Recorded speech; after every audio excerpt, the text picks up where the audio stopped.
All right, this is Sandy Hartnett and Kathy Lundeen with the Buzzkillers. We started off our program last year at this time with Grover Pillsbury, who is running for the Board of Health seat, and we're back with Grover to interview him today.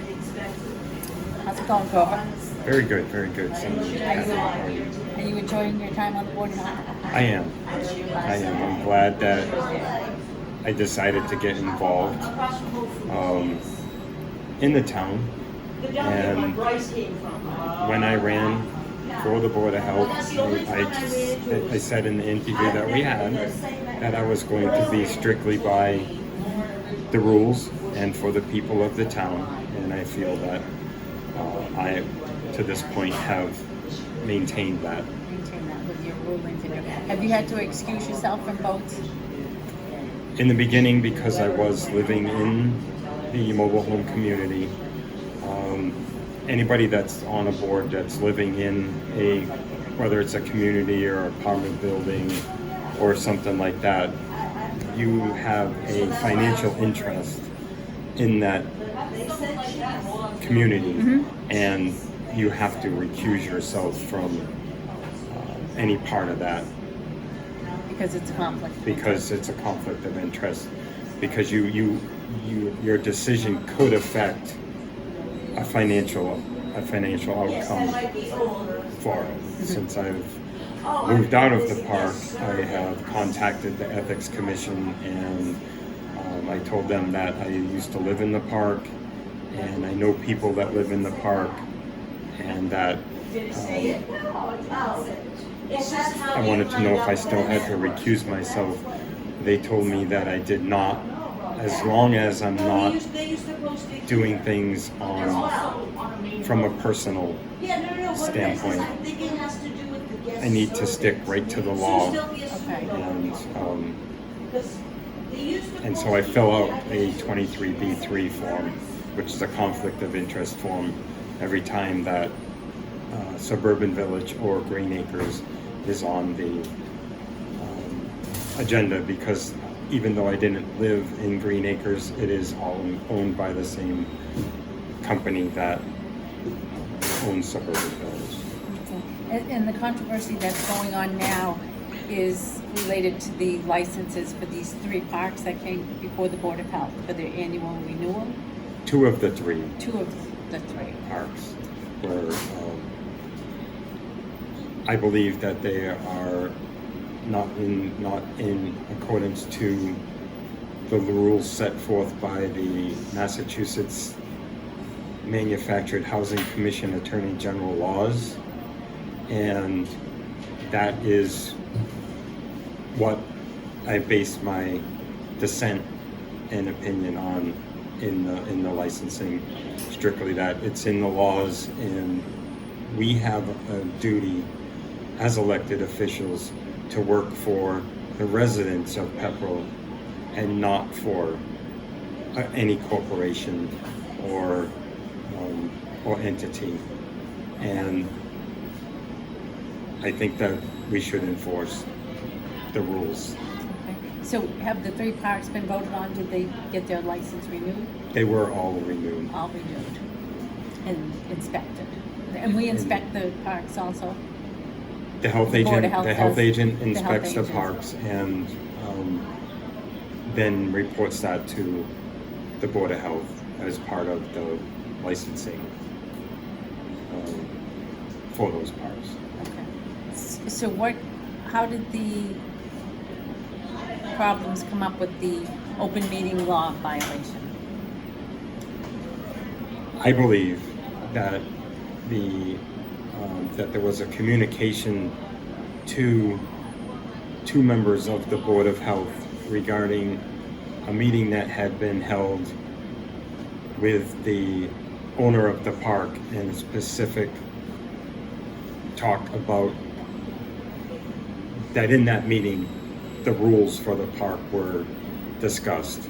That email was forwarded to two members of the Board of Health, which would create a quorum. Because there's three people on the board. There's so three two people, you is only what- need two. So you can violate the open meeting law by sending an email. You can. Okay. You can. And that has to be reported to the state. It can be, the only thing that I think would be hard to prove is that if you were having a conference call, but pretty much any conversation is a violation as long as if it's documented. It'd be really hard to say, you know, 3 people met out on a sidewalk and they were discussing this, because there's no real proof that they were discussing it. But even if they were, it's, you know, kind of hearsay. It's like hearsay. Yeah, right. But an email is Email or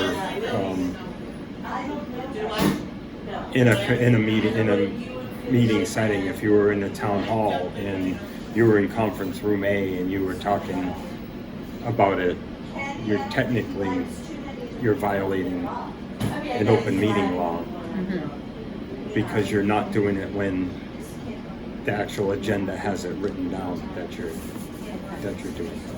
So it's basically discussing something that's on a future agenda between a quorum of the members of whatever body it happens to be. But you can talk about past votes and past decisions. Once a decision has been made, the meetings are recorded and they are public, then You're free to talk. you're not breaking an open meeting law, because it's very it's already out there. It's public information. So is this the most controversial thing that's come up since you've been on the board? Or has there It's been the hardest for me hardest. to have done. Yeah. Certainly, you don't want to do this. No. It's something that I'll tell you that in the video, if you watched the video of that meeting when I presented, I was very nervous. And I think in ways it kind of drives a wedge between you and the other members of whoever was on that open meeting law. And certainly the Attorney General will make the decision whether it was a violation or it wasn't a violation. But for me, there was no malice intended. Right, yeah. No ill will. I'm not. No. I consider the people on the board to be members of the board that I'm a part of, and the town administrator to be a member of the town that's elected to, to go to and things like that. But, you know, if you think that there's a problem, and even for residents, if you're watching a meeting or you think that there's a problem, you have the right to bring that up. It's not just people that are on the boards that can do an open meeting violation. Okay. If somehow you find yourself in a situation where there's a quorum of people there, and the conversation gets to go towards something that's on the agenda, upcoming agenda, and it has, and specifically has to deal with you or someone that you might know, you have the right to question that and file an open meeting law violation. The people that you file that against respond. It gets sent to the Attorney General. The Attorney General makes a determination. If it was, they fine you. If it wasn't, it's just, this wasn't a violation, and you go on about your business. It's a check and balance that was created by the state. There are some questions today with the social media where when this law was created, we didn't really have social media. And so So if you really, weren't at the meeting, you had no idea what was being it really broken. opens up. It really opens up the whole violation. And I mean, I've seen posted online that residents believe that there should be, they should have the ability to discuss things on like a town page or something like that. That would be me. The problem, the problem comes with the fact that it's very easy with the law in place to create an open meeting law violation, easy. and or the appearance of one. So you don't want the Attorney General's office doesn't all of a sudden want to get Inundated. hundreds of letters Yeah. from people that and have to investigate all these things. But I think if they allowed people to, the social media policy in town, it does allow you to make comments as long as you put that it's your opinion and not that. But there's still a fine line Yeah. there, because you just have to be so careful, and the meetings can't be attended by everybody. No. I mean, we hold our meetings on Tuesdays at 6:00 at night, every 2 weeks, and people are coming home at 6:00, or they're just arriving home at 6:00. They're eating dinner. They don't want to. They don't want to go from work to a meeting. The selectmen's meeting, Mondays at 7 p.m. Some people can get to a 7 p.m. meeting. Cable company, you can watch it on TV too. I drive for a living, so it's like if I pick somebody up at 6:30 and I got to take them to Logan Airport, by the time I get back, the meeting's over. So I have to count on the recording of the meeting. A funny fact is that the town is not required to videotape. There's no requirement that the boards have to videotape. The fact that Pepperell videotapes their meetings is huge. It shows that they want the town to know, and they want those people that can't go to these meetings to be able to watch them at another time. The meeting is also broadcast live on Charter, so you can watch it while it's happening. Which is a little bit of oversight. The people have some oversight of what's going on. As on social pages, I think there's a little bit of oversight. Do you feel like you're under the microscope a little bit because of being videotaped and social media? I do. I also think that sometimes the public might watch the meetings and question some of the decisions that are made, or thinking things like that, and it's not until there can be an interactive meeting where people can do comments online, or so it's in real time. Right. And there's the ability to answer those questions from the public, that the public's always going to have questions about things that go on in a meeting. So live interaction with people at home watching. I think that would be great. Yeah, that would be. You can watch videos on Facebook, live. People are doing it, and you can. The chairman go to would that, be pulling and out that open meeting law, and saying the chairman has the right to not acknowledge you. Right? That is the chairman's right to do. Yeah, but should be doing it more with people talking from home. Is that a good thing, though? No, well, I mean, she has to have some control over some things. That's what a chairman does, right? They have to have a little control. Yeah, you don't want it to get out of free-for-all. hand. You don't want it to, and question people. There will be people that will have questions that are valid questions, and there are people that will just basically be there to cause trouble. And But should they be given the right to at least ask the question, not shut down immediately? I mean, that person is there only because that person asking the question elected them. Right. as an elected official, it's tough. Yeah. It certainly is. It certainly is tough for But you shouldn't that be decision afraid of what's to- gonna that- come out of someone's mouth. That's what it comes down to. I can If the chairman understand stops why- someone from talking, they must be afraid of what's coming out of their I mouth. can understand. Well, how do they know what's why- coming out of their I don't know. mouth until it's said? Then you shut them down. I It's can backwards. understand why that the chairman is given the power, but it does take away from the power of the other two members to, Listen, to interact with the public.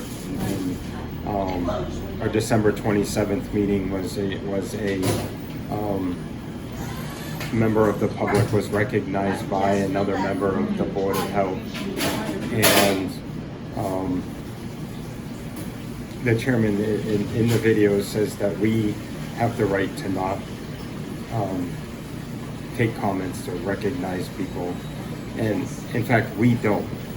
The other two members of the board do not have just the chairman. that right. It's the right of the chairman to make that decision. And I don't know how that should be restructured, whether it should be brought to a vote by the public body by the elected body to make a vote on whether we want to allow that person to be able to speak. Yep. Because,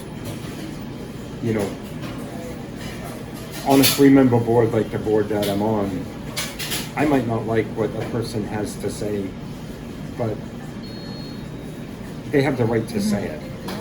The town charter says that we are ethically, and it says this is what our ethics is.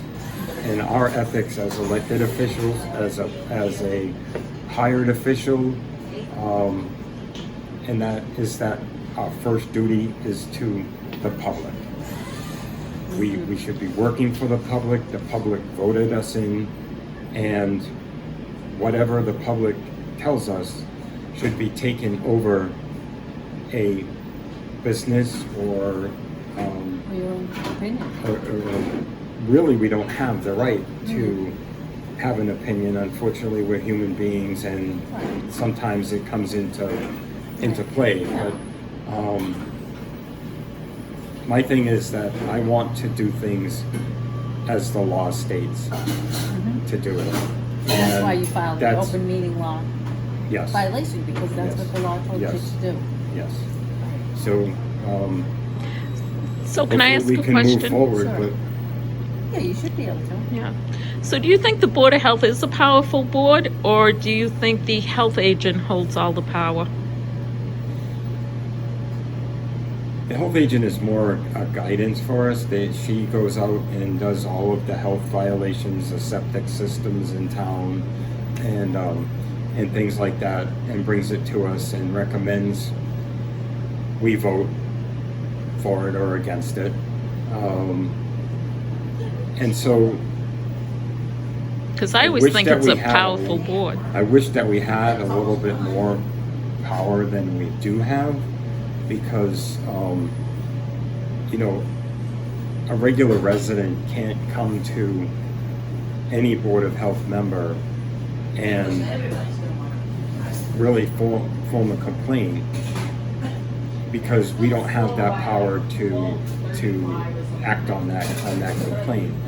And we can't go to the health agent and say, this person came to us and they have this issue. They want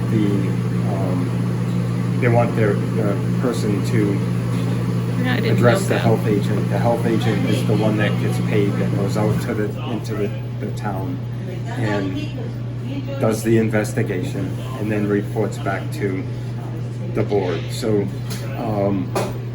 in ways I wish that we were a little bit more powerful, because I think that's why people elected us. I don't think people understand in general why they can't go to a member of the Board of Health and you know, and say that.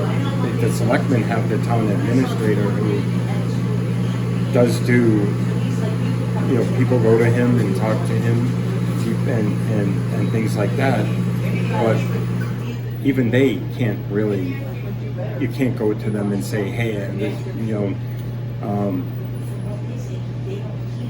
there's a dog that keeps barking in my neighborhood and it's keeping me awake, and they can't bring that action. You have to go into the town hall, has to be put on the agenda, and then you would be recognized in that meeting. And that's the same way that it is on the Board of Health. But, you know, people are a little hesitant about even the local government, you know, coming in front of a board, and even more so with cameras going. I mean, some people just can't, you know, they get on a camera and they're just like, blah, blah, blah, blah, blah, blah. Yeah, it's nerve-wracking. Yeah. So the health agent is responsible for all the inspections and all the restaurants, everything.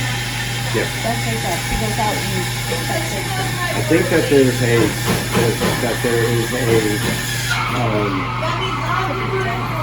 I think that there's another set of individuals that actually go out and do the, like, restaurant inspections and things like that.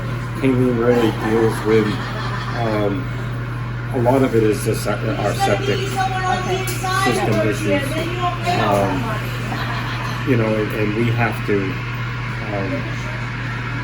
act on the Title V thing. So she basically comes in and says, this is what Title V says, this is what the person can do. Yeah.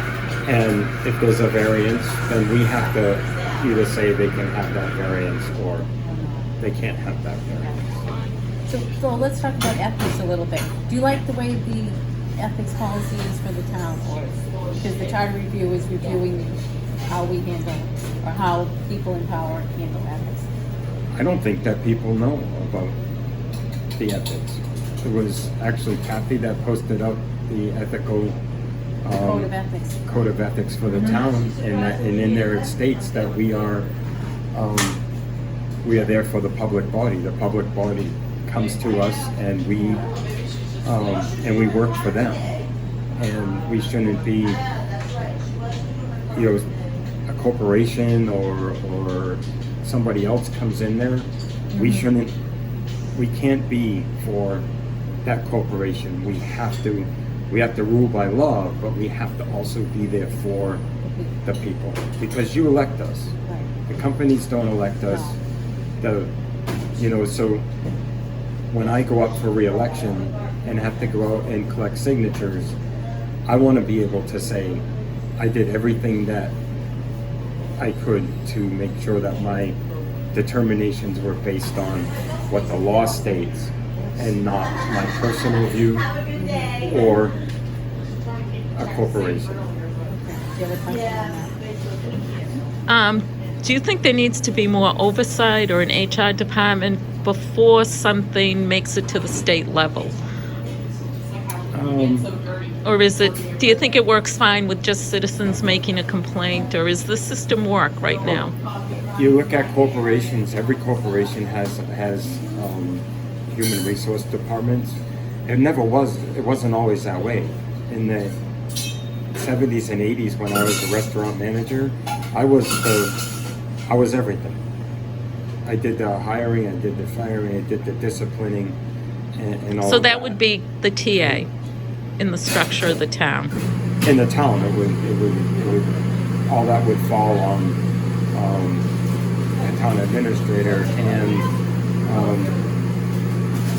I think by having a HR representative that that person's trained in the laws. That person is, they know what they're supposed to do. They know all the And, laws, the employment you know, laws. in a corporation, if you have a problem, you go to your HR representative, who then discusses it with her manager, or his or her manager, and then that goes back to the director of the I worked in a call center, so the call center director, and they would have a meeting with the person, and they would have that determination as to what, you know, most disciplinary actions are just, you know, you did this, don't do it again. Serious things like sexual harassment is a huge HR violation. It's a huge ethics violation, but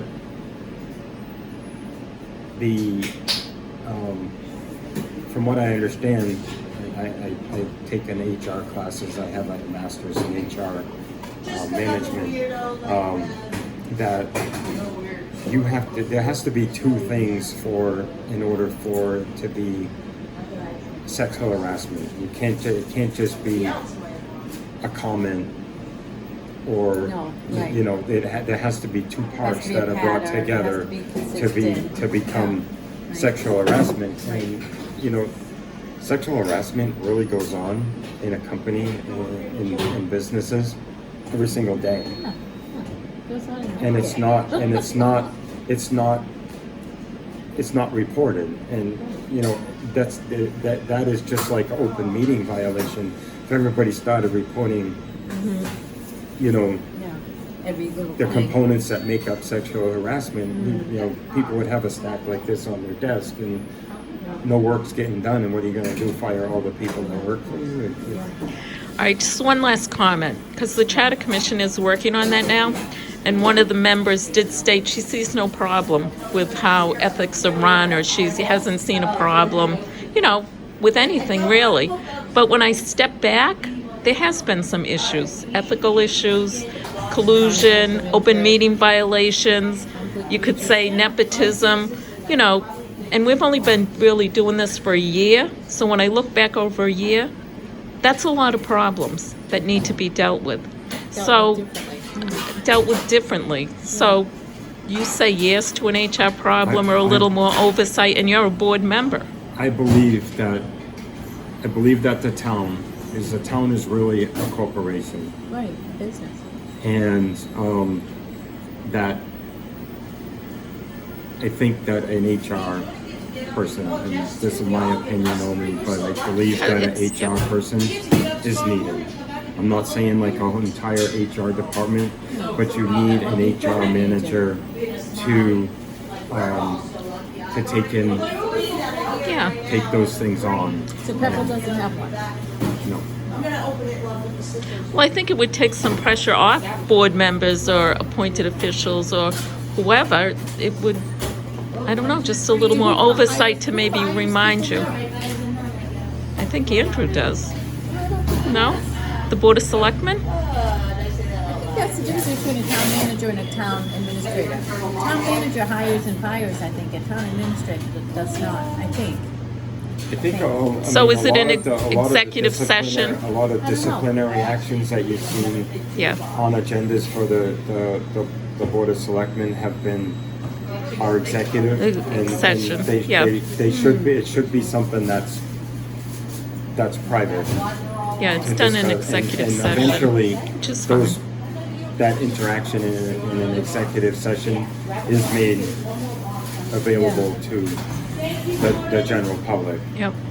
But it takes a long time for it to become available, and I just think that I wouldn't want to take away executive sessions, but I think that an HR representative being able to handle and investigate and make sure that these are actual, Yeah. Well, these are I'm, worthy, yeah. Legitimate. you know. I mean, I'm just a executive citizen decisions. making an observation. Right. And I just come up on the side where I think there have been some problems. Yeah. But how many people know the ethics for the town? It's right in the charter. Yeah. But how many people know it? And is it being done? It's time for citizens to start questioning the fact whether or not the people that they're electing are acting as described in the ethics for the town. And if they're not, I'm not for, oh my God, you're not for the people, and you're not doing this and that and stuff like that. But they should start questioning. They should, and questioning means showing up for meetings. I'm for fairness for everybody. Officials, citizens, fair. Right. You know, if people need to show up, people need to say, according to the town charter, ethical unless someone behavior says- is to do. Yeah. People on the boards can mention it. You know, hey, this is our code of ethics for Pepperell, and we're supposed to make these decisions based on the general public. They are our number one focus, and we shouldn't be using our own public opinion. We shouldn't be. We certainly can listen to the corporations that are bringing the action or are part of the action, but the actual decisions that come down need to be for the public. Right. Unless it's Yeah. certainly there's public people that could be causing the problems for the corporation, and you would have to make a decision for the corporation, but you'd be making that decision based on the law and not on your own Right. personal opinion, because it's But that's as just it is now, someone has to make a complaint against someone before something goes into action. Otherwise, it's just nothing happens. Someone has to voice the Well- complaint and Yep. right? Yeah. it's sort of, but if I'm on agenda for the Board of Health and you don't agree because it's put on the agenda why I'm there, Yeah. and you don't agree, then you need to show up at that meeting, and they listen to everybody. This is the person that's making the complaint. This is we have other people here. What would you like to say? And in that, but we still have the health laws. We have the sanitary code. We have attorney general laws, and the laws cover everything. And they're not popular, but Right. But if you're on the Board of Health and you are going to take a vote, and I say no, you can't vote on that. That's a conflict of interest. And you say no, it's not, and you go ahead and do it, and no one says anything. Unless I carry that complaint forth, nothing happens, and you just do what you want. well, the public has a right to file open meeting law violations if they feel that there was a violation. But that's I different had than done- me saying that's a conflict of interest. You can't vote on that, and you go ahead and do it, and nothing happens. Well, if Unless you- I go to the state and, If you have a and put in a true, complaint. if you have a true conflict of interest, and you ignore that and you vote on these You're things, free unless then I or someone goes to the state. then it would be an ethics violation. It would be Only if unethical the citizen to do took it, it. but someone would have to bring it to. Otherwise, you're free to vote. Now there is a. See, there is that's a- the problem in town. Why? Why should that be? Everyone can't be monitored constantly. I mean, someone's not always going to catch the conflict of interest or catch whatever. So that person is free to do whatever, That has happened. unless someone files the complaint. right, You're and that, free. it's all. But it needs more than that. There needs to be an oversight of some sort. Well, I don't, I It don't seems like know. it's a- I don't know as an HR person would necessarily handle that, but yeah, they should have that. They The are. citizen tells you the know, HR person, and the HR person or whoever that oversight is takes They care of are. it. They are trained, and basically, the law tells us that if we have a conflict of interest, that we need to recuse ourselves. But unless someone But you calls have the on it, choice not to. That's actually the difference now. You can do it. It has been Well, you done. can't. You can do it, but Yeah. but and if at no that one point, objects to it, you're free to do at it. that point, it is someone has to file But something. Nobody's But no gonna. one did. No one did anything. So where is the big person looking over everything who will do it? There isn't anyone. So That's self-policing. again, You're again, that's something that possibly an HR person would. But the charter review committee is not, by the sound of it and by watching it, they don't seem to be interested in changing anything. So it's just gonna go along. Hiring an HR person means that we gotta create another spot in the budget. You gotta pay that person their benefits and all of that, and, you know, how do you come up with, you know, telling people, okay, You just- we're gonna add an HR person, but their salary's gonna be $80,000 a year, and we gotta give them benefits and everything, so Well, your town's if the gonna town be can't adding. afford that, then they can create, they love committees, they can create an oversight committee. Okay, we're 35 minutes. Do you want to end it there? Do you want Do you to? have any other questions? No, I think those are the highlights. And if you've enjoyed your stay on the Board of Health and you're going to run again, and you know, I'm definitely gonna run again. My term is up in the 3-year term, so it's 2021. 2018, yeah, so 2021. good. And I'm gonna be out there collecting signatures, and you know, I'm gonna be asking the people. I've been there for 3 years. You've seen me on video, and you've seen how I'm doing my job. And Great. if you want me to continue to do it, I'm gonna run. If I get another person that runs against me, that's one other thing I'd like to talk about is that there have been way too many write-in candidates on elections. You know, people that declare their nomination and stand out there, and they stand out there for hours, Yep. speaking with the public, getting their signatures on their sheet, And going to and candidates. all of that, and then someone comes along and while it's legal, it's like I'd rather someone going against me, Right.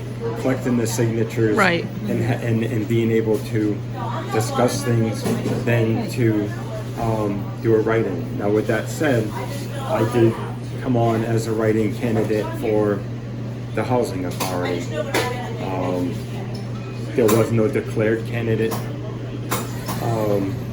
Well, that might be You a know, little but even different. at that point, Yeah, no kidding. even at that point, you know, people can question, well, you've done as a write-in candidate, so why shouldn't others be able to do that? And simple, if you have a position that nobody has gone for, nobody has pulled papers for, and it's just going to be a blank on the form, why not have yourself? Why not? If you want to do it, you want to give up the time. Ask for people to write your name in. Okay. Done? Done? Unless you can think of something. Nope. Can't. It was good. Thank you for Yeah. Thank you for interviewing me. clarifying I'm the things. very Yep. first one, and now I'm the You very are. First in one again. 2020. 2020. Thank you, Grover. Thank you. Good luck.